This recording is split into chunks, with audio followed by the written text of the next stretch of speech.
Hello and welcome to Bird Talk Radio. I am your host, Joshua Martin. I'll be going over the games, the scores, and, everything Philadelphia Eagles. Go Birds. Now let's start the show.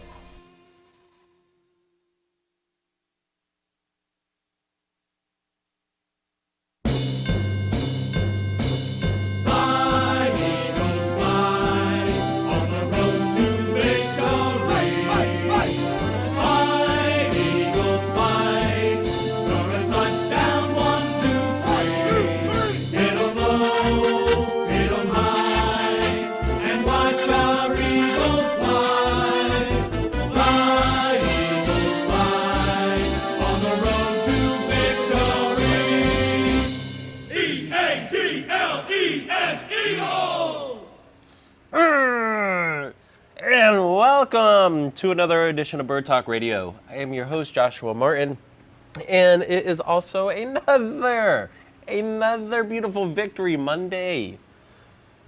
No, not 12-1, 13-1 now after the win over Chicago Bears. Wow. Never expected this, really didn't. I think I had our best record of being 13-3, and I think we still have the chance of doing that. We play Dallas next, which is going to be a very tough game. We play them Saturday night. Who else we got? We still have to play the Giants one more time. I think that's the last game of the season, and we have one more game before them. So 13-3 looks promising. It looks very promising for us. Start things off, I want to talk about the most beautiful match I have ever seen in such a long time. Even though I don't watch soccer, it's still one of the most beautiful matches I've ever seen in forever. Argentina versus France, World Cup final. Congratulations to that man right there. Woo! I'm so happy he won it. Finally has the World Cup to show for himself, and he has nothing left to prove, really. Hopefully he comes to Miami and plays in the MLS just to retire and have fun. It would be very cool to see or to witness greatness in their sport. I want to see them play in their sport. I've seen LeBron play in Miami. I don't think I've ever got to see Brady play. I want to see Messi play. I want to watch a true soccer game. I know MLS is the most professional. I guess I can go to Europe and watch the true play, but I'd like to see some professional soccer happening. I think that'd be cool to watch. But congratulations to Messi in Argentina. Not even to him. Messi scored 2 goals during regular match because it did go to overtime or extra time in soccer terms, football terms.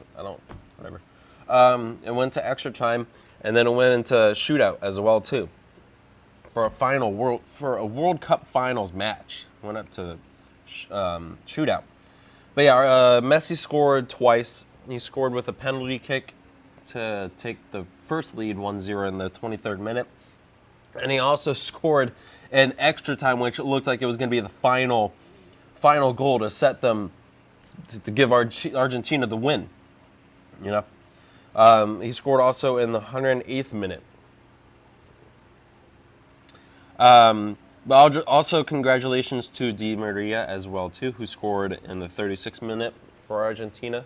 I believe it's Di Maria's last World Cup as well too. I think he said he's done with international play. So congratulations to him as well. Mbappe, who scored a hat trick, the second hat trick in World Cup Finals match history. I think the last one to do it was in 1966. I forgot the guy's name. I think that's the last time. I know Carly Lloyd did it for us for the women's U.S. soccer team in 2015, I believe. She had a hat trick as they were well, too. But congratulations, just one more time, I guess, to Messi, Di Maria, and all of Argentina. Really. Oh, yeah, I forgot to tell you about these are the streets of Argentina after the win. They were just partying hard too. I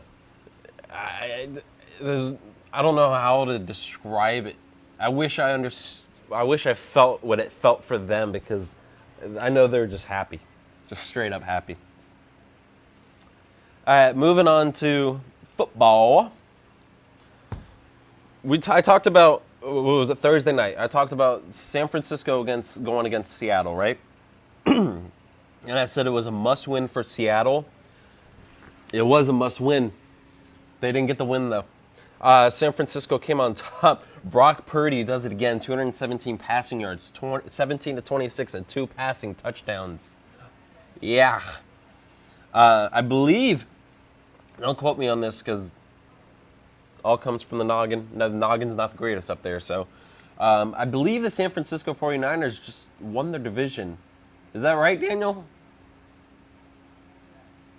He's going to check, I think. But I think 49ers won the division with that win over the Seahawks this past Thursday night. Gives them a playoff contention. And gives Brock Purdy just more time to shine out there and show what he can do. I think George Kittle talked after the game saying, yeah, we've seen the confidence in this kid. It's just he's never had the opportunity because we had Trey Lance and Jimmy Garoppolo. And sadly, with these two quarterbacks going down, Brock Purdy has stepped up to his true potential role, being quarterback for the 49ers. Moving on to the Saturday games, which were beautiful games. The middle game, not so much. But the first Saturday game and the last Saturday game, absolutely beautiful. Started with Indianapolis going against the Minnesota Vikings in Minnesota, Montana. In Minneapolis, Minnesota. My bad. If you look at the score at halftime, the Colts were up 33-0. 33-0, okay? No one has ever in NFL history came back from that much deficit, that point differential, whatever you want to call it. No one has ever came back that far until this past Saturday. Vikings came back, sends it to overtime. And then even in overtime, it took, was it? I think the time ran out. I'm not sure. But they went into overtime. And Minnesota takes it down and just gets the field goal for the win. 39-36 comeback victory for the Vikings when all looked hopeless. I'm not going to put them in my top 5 because they almost lost to the Colts. But Vikings have some issues that they need to work on. One maybe is Kirk Cousins. He did have 4 touchdowns and 460 passing yards, but he also did have 2 interceptions as well, too. Justin Jefferson wasn't the player of the game that game. KJ Osborne was. KJ Osborne, 157 receiving yards, and then 1 touchdown, 10 receptions. Matt Ryan, I'm so sorry. He's on. I think the 2 biggest comebacks in NFL history. One was for the Super Bowl too, obviously. On to the second middle game, Saturday games. That was. Yeah, it didn't compare to the first and the last game. Baltimore and Cleveland. Tyler Huntley played again. Lamar Jackson's out with injuries still. But Tyler Huntley comes in, not the greatest of greatest. Deshaun Watson actually threw for a touchdown. 161 passing yards, 18-28. Nothing very exciting in that game. Just that 1 passing touchdown, 13-3. Browns got the victory over the Baltimore Ravens. Saturday night game, if you want to, Daniel, you want to pull up that beautiful image of Josh Allen in the snow. Ah, yes. All right. It didn't start out like this. The first half of the game, the field looked empty. It looked dry. It looked like a nice field, you know? And then they scored a touchdown, or Miami was in Buffalo's red zone, and the snowballs came out. They actually had to delay the game, and they were going to put a 15-yard penalty on Buffalo if there was more snowballs being thrown out onto the field because they were afraid that some of the snowballs had ice packed into them and it would hurt the players, you know? There were what? Oh, we're going to throw sand next year. We're going to go to the beaches of Miami, collect sand, and throw them into the eyes of the Buffalo Bill players. That sounds good. Tua Tagovailoa, 234 passing yards, 17-32 touchdowns. Not bad. But Josh Allen, my beautiful man over here, my fantasy quarterback, 304 passing yards, 25 of 40, 4 passing touchdowns, 77 yards rushing. Dawson Knox had a beautiful game. He had 98 receiving yards and 1 receiving touchdown. And it was a really good game. It came down to the wire, last field goal to win it. 32-29 over the Miami Dolphins.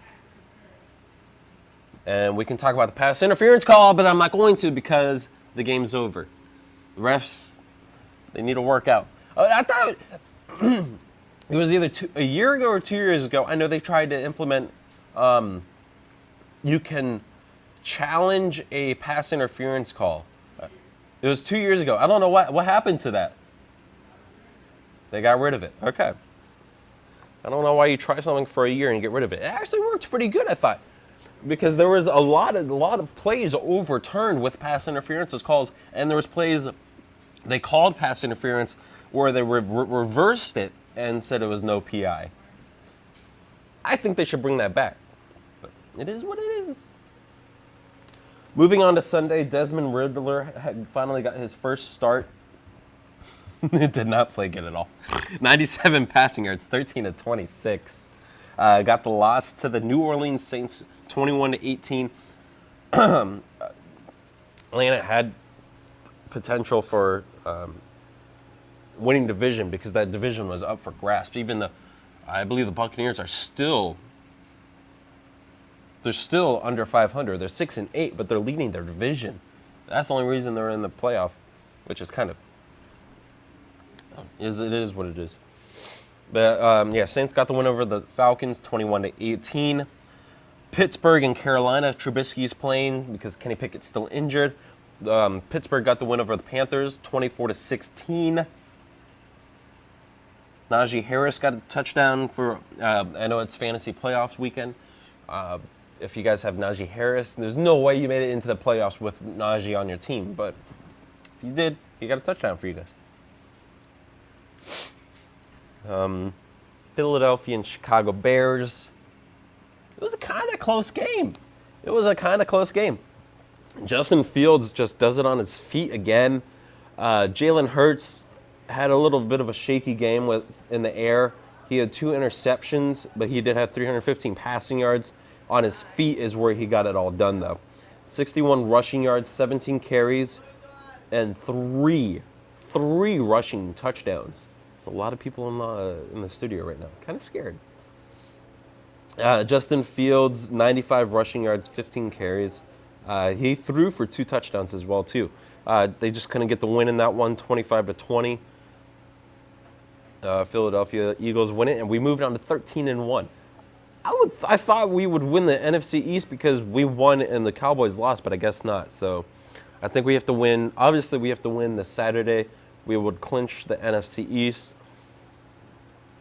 I don't think we'll clinch that one spot. I think the Vikings still have a chance. Let's see. We would move 14-1, even if the Vikings win 12-3. It's 15 games. I think we would clinch the number 1 seed with the win this Saturday. That'll be exciting to see. Home field advantage for all the playoffs. It will be just like 2017 again, and hopefully we can repeat what we did in February 4th of 2018. I believe I have the date right. All right, moving on to the Chiefs and the Houston Texans. There's a lot of people out there, Don. They're going to watch? Oh, God. Okay. Chiefs and the Houston Texans.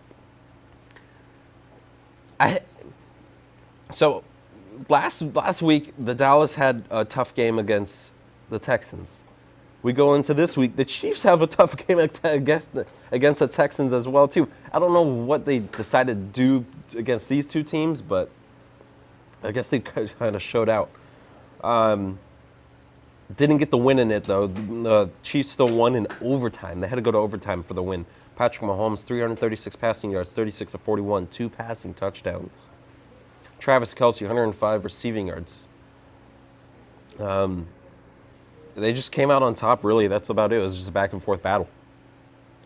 And then a really fun game was Dallas and Jacksonville. They went into overtime in that one as well, too. Trevor Lawrence, another beautiful game. He's actually starting to show himself out finally. 318 passing yards, 27-42, 4 passing touchdowns. And they got the win in overtime with Dak threw the ball.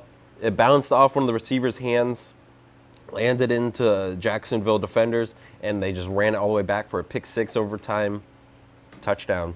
A pick six walk-off, basically. It was cool to see. So Dallas falls short in that one.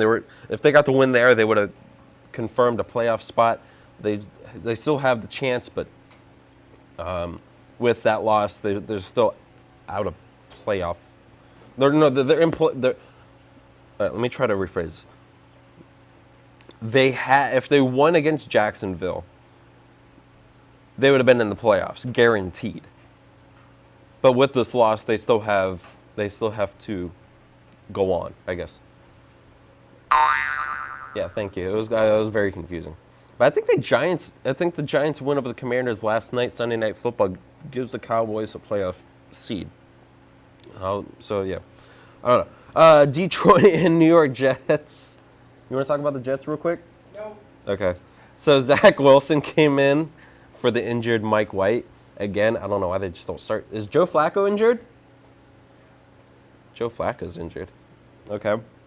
So Zach Wilson came in and just gives the Jets another loss.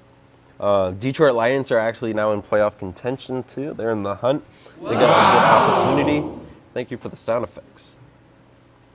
Zach Wilson, 317 passing yards, 18-35, 2 passing touchdowns, but he did have an interception as well too. There's a lot of people. Arizona and Denver. I believe Arizona is now out of playoff contention as well too. The loss to Denver, 24-15. Denver finally gets over 20 points in a game with their quarterback Brett Rypien. But the true story of the game was Latavius Murray on the running game. 130 rushing yards, 24 carries, and 1 rushing touchdown. I had Latavius Murray on my playoff team. Thank you very much. Trace McSorley came in for Arizona. I guess Colt McCoy's injured too, on top of Kyler Murray being out for the season, torn ACL, and just doesn't play good at all. 95 yards, 715, 2 interceptions. Not good.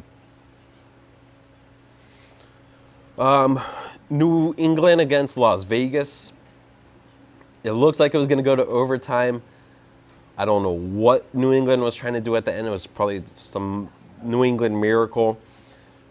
So they handed off. I think it was Robert Stevenson who, Ramondre Stevenson, who took the ball up the gut, had a beautiful run, throws it back to Jacoby Myerson. They're trying. There's no time left, so they're trying to lateral it back and forth to get in the end zone and win the game. Jacoby Myers throws it back into Chandler Jones' hand, who is on the opposite team, plays for the Raiders defense. The only person in front of Chandler Jones is Mac Jones, the quarterback for New England. Slams him down and just goes all the way to the end zone. I don't know what they would call this.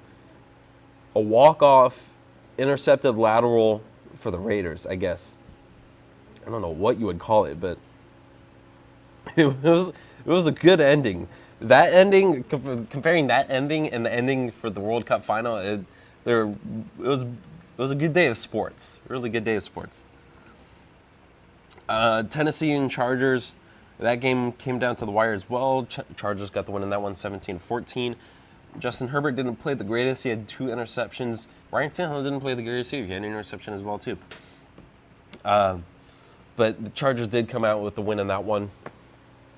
Tennessee falls short again, and there's going to be some talk for Tennessee because now Jacksonville becomes in contention for winning the AFC South.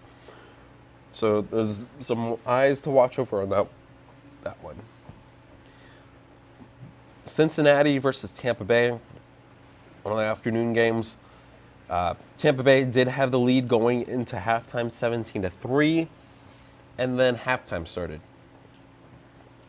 Tampa Bay turns the ball over 5 times in the second half. 5 times. 2 interceptions by Tom Brady. I believe he had 2 fumbles as well too, or like sacks for fumbles.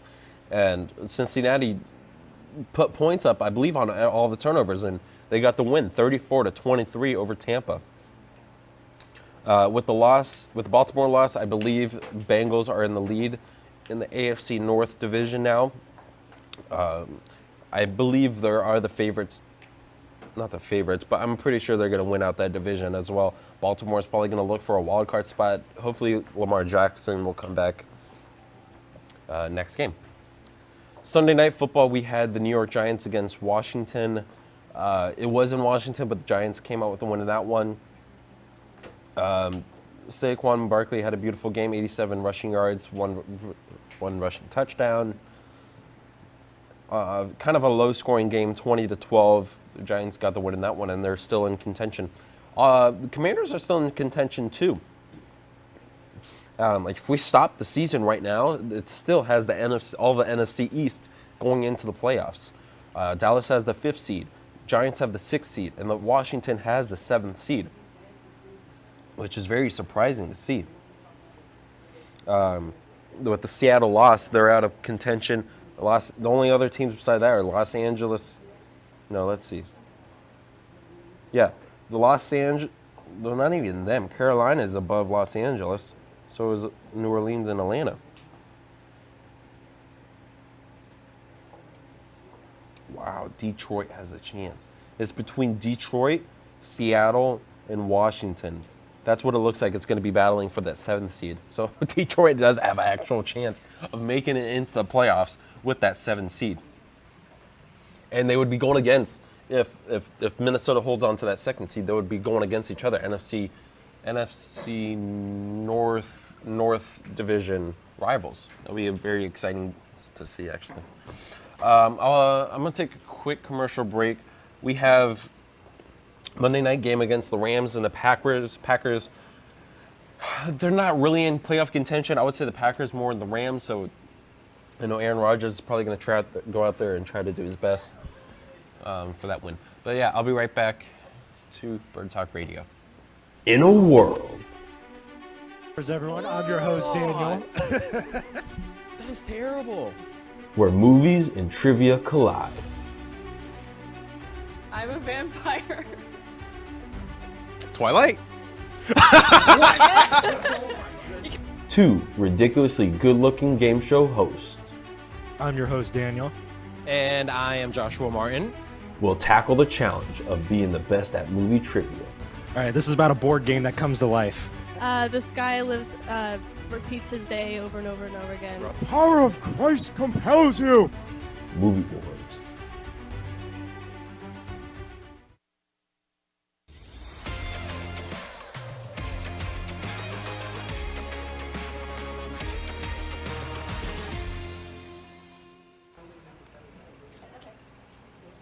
Hello and welcome back to Bird Talk Radio. I'm your host, Joshua Martin. I guess we just talk a little bit more about baseball free agency because some more things have happened since we last talked. December 15th, New York Yankees and free agent left-hander Carlos Rodon have agreed on a 6-year, $162 million contract. So Carlos Rodon adds more pitching rotations to the Yankees, helps them out a lot. It helps out Garrett Cole as well, too. Outfielder Joey Gallo and the Minnesota Twins are in agreement on a 1-year contract for 11 years, it looks like. Chicago Cubs are adding shortstop Dansby Swanson. I know they just added Cody Bellinger from the Dodgers, too, so it's some more bat power, I should say. 7 years, $177 million for Dansby Swanson. The Los Angeles Dodgers, they added J.D. Martinez, 1-year, $10 million contract with a veteran designated hitter. So he's going to be the DH for the Dodgers next year. I believe they have a universal DH now in baseball, which is really, really, really nice to see. Michael Brantley is headed back to the Houston Astros on a 1-year, $12 million deal, including up to a $4 million more incentives and blah, blah, blah. Blah, blah, blah. I think baseball is going to be fun next year, especially with the pitch clock. That's what's really going to make things more exciting. Get the game faster, make it more faster, more intense, more exciting.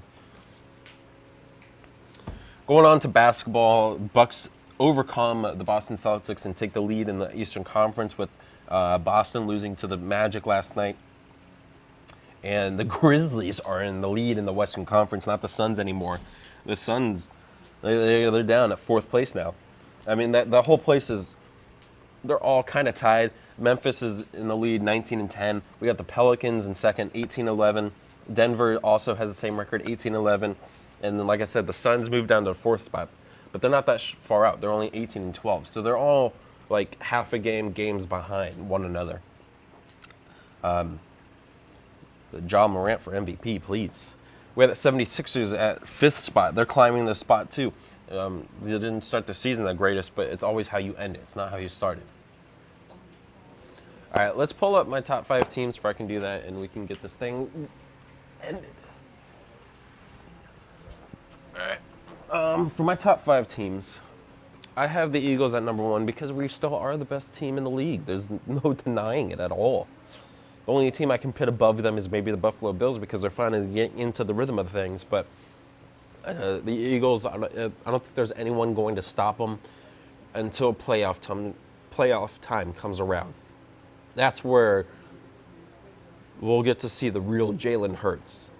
We'll get to see if he's for real or not. I don't want to say if he's for real or not, but I want to see if he can elevate us to that next level, which he already has in the regular season. He gave us promise. He gives us hope. The 2 spot I have Buffalo Bills. I still believe that they're the AFC East division winners. I still believe that they are the AFC conference winners as well too. The only person I think they're standing in the way, besides the Chiefs, I really don't think the Chiefs. Because if Buffalo secures that 1 spot, Kansas City has secured that 1 spot for the past 3 or 4 years, I believe. If Buffalo can secure that 1 spot in the AFC, that gives them so much more advantage than you could imagine. Just because, that Buffalo home field advantage, especially when it becomes in the more into the winter, more into the cold. They're still going to see more snowstorms, more blizzards, and play in that rigid weather. It's just going to be hard and rough on these other teams that are coming in, especially if the fans are going to keep pelting snowballs at people. So I got the Chiefs at 3 still.